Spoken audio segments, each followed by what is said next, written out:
nothing stands in man's way.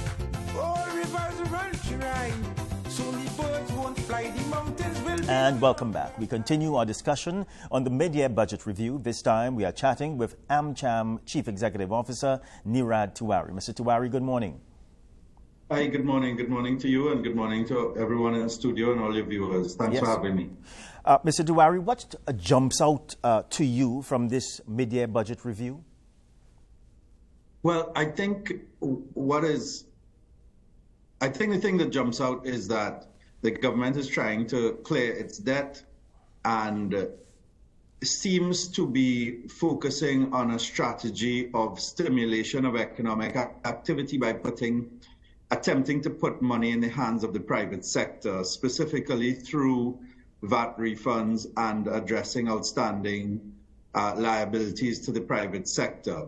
And if that happens and is done effectively, you're likely to see a short-term boost in economic activity as the private sector uses those funds to restart stalled projects, to undertake investments that had been delayed, and engage in spending that they would have deferred as a result.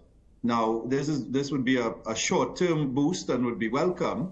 And what we need to do as a country is to look at the longer-term strategies and how we can inspire the confidence that would allow the private sector to continue to invest and expand economic activity, while at the same time the government works on initiatives in the short term to try and stimulate gas production, because that is going to be key in the short term, as well as the energy transition, which will be key in the medium to long term.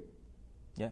Is there anything more you would have liked to see? And I put it in the context that are there glaring gaps in the presentation of the minister yesterday, and that you would have liked to see a little more? Well, I wouldn't say that they're glaring gaps. I think we need to, though, be very honest and forthright. And I mean, I feel like sometimes that's a difficult thing to do, because when one attempts to do that, it is characterized as for or against somebody, but that's not the case. We can't get to a better place if we don't acknowledge where we are today.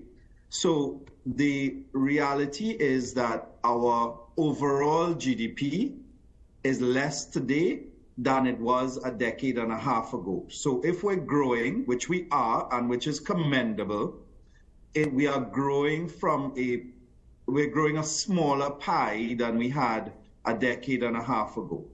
Let's acknowledge that. Let's not fight that, because those are two facts. One, that the GDP today is smaller than it was a decade and a half ago, but notwithstanding that, we have gone from negative growth to positive growth. So how do we, acknowledging that's the past, get to where we want to be in the future? We are now very close. If the government spends all that it has authorized itself to spend, we're very, very close to the high levels of expenditure that we had seen in the past, and the government had committed to reducing that expenditure. Now, we're also dealing, of course, with inflation and the increased cost of goods. So things cost more today than they did 7-8 years ago. So what the mid-year review did was deal with what the government is doing with regards to its financing. And what we need to do now is continue to work at the individual ministry level in a collaborative way to deal with the bottlenecks, to deal with the things that will make a big difference to how competitive the economy is and how inspired people are to come to Trinidad and Tobago to invest, and for those of us who are here to continue to invest and reinvest. But I'm sure, Mr. Tiwari, you would like to see a faster rate of growth, and how do we do that? Well, in the short term, a faster rate of growth, and by short term, I'm talking 1 to 2 years. There are two things that can happen. One is, more gas, which is not a short term project, and the other is really accelerated ease of doing business reforms. And I think the government is trying, and they know conceptually what has to be done. For example, they've implemented the Procurement Act, which we're happy for, but which we feel is, has been neutered significantly. They've improved the statistics, as the IMF says, but we still don't have the National Statistical Institute, which we've been calling for several years, so that we have the data. They say that the Revenue Authority is going to be implemented within the next 2 to 3 months, but that in itself, we're not sure how effective it will be in widening the tax net. So I think what they're banking on, as I said earlier, is that if they put a few $1 billion back in the hands of the private sector through the settlement of, and don't get me wrong, this is not a favor, right? These are things that should never have happened in the first place. But in dealing with the outstanding VAT refunds and the payables, I think that they're hoping that the private sector will have money in their hands and use that to stimulate activity and to some extent consumer spending as well. And that may in fact give a bit of a boost.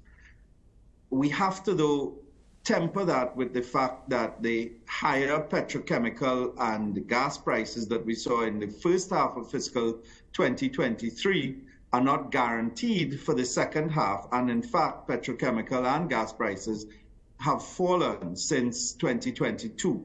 And therefore, the extra income, I think it was around $750 million that the minister quoted from the petchem sector, more than budgeted, is unlikely to be realized in the second half of the year. And so we have to still be very, very conservative in expenditure and focus on those things, those capital projects, infrastructural projects that will make it, will boost productive activity and support the kinds of reforms and initiatives that will free up the economy so that people can do their thing and do more business and exist, citizens can exist, interact with the state in an easier manner. You spoke about bottlenecks and you spoke about ease of business. What have been some of the challenges for business?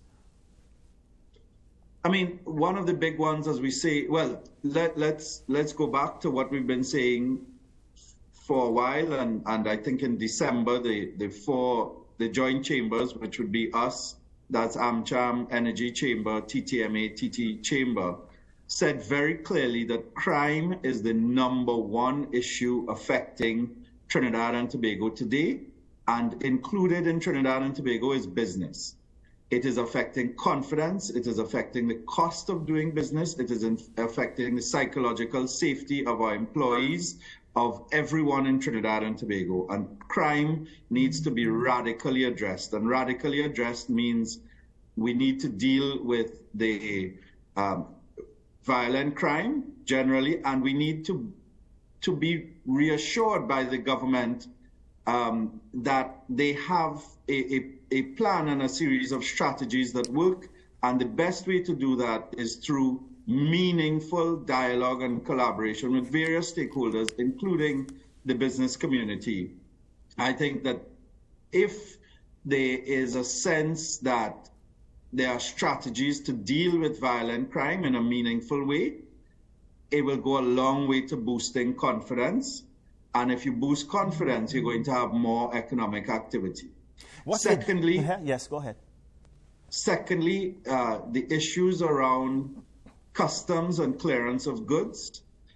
We have been saying, all of us, all of the business community for years, we need to address those things in a very serious and deliberate manner. We have been talking. We have been participating in committees with Customs, with the Ministry of Finance, with the business community. And what we need now is a commitment to action to ensure that we have a sustainable customs environment, clearance environment, in which the border security is protected as best as possible, but business is also facilitated. And those are, in fact, two of the goals of customs as stated in their charter of establishment, as well as in our international commitments under the trade facilitation agreement. Sorry. Yeah. What's the general outlook for business in Trinidad and Tobago, Mr. Tiwari? Well, I think it's mixed. I think, business people are always optimistic. Business people are always trying to find the upside, find the opportunity where others see problems and crises. So business will continue to do what business does, which, as I said, is to find opportunities and try to do things that provide goods and services that are needed and could be helpful in the economy. But I think there's a lot of trepidation around crime and around the lack of accelerated action to improve the ease of doing business. Yeah. As well as the outlook for gas production and its impact on the economy generally. Yeah. Nira Tiwari, it's always a pleasure speaking with you. Thank you very much for speaking with us this morning, sir. You're welcome. All right. So we are going to a very short break. When we come back, your calls. So get ready to call us on 623-1711. The extension is 1995. We're coming back. While walking through times, I see fruits of our ambitions, figments of our imagination. And I ask myself,